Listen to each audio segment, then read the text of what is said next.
About 100 or more Oklahomans and others celebrated yesterday's Supreme Court decision last night at the Cimarron Alliance headquarters. This is a huge victory for gay Oklahomans. Yesterday's decision cleared the way for legal same-sex marriage in Oklahoma. Earlier that day, Scott Hamilton, Executive Director for the Cimarron Alliance, talked about what this means to many Oklahomans.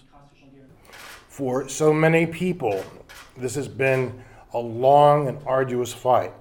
We remember those today who are no longer with us, who planted the seeds for just such a day.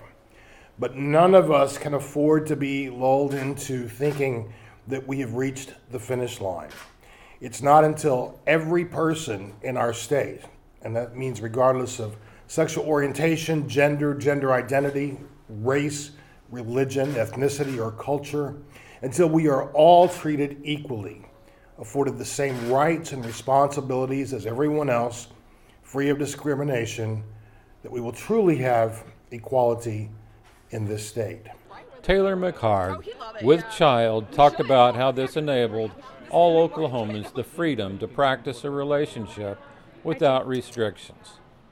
I'm just so incredibly grateful and happy that this happened and that all of my friends and even me, if, that part of my life comes back out again, that I have the opportunity and the privilege to do that. During the event, last-minute marriages took place as this long overdue attempt to legislate what goes on in one's personal life takes a place in our history, at least for the moment. I would encourage you to look back only a few years ago to 1967.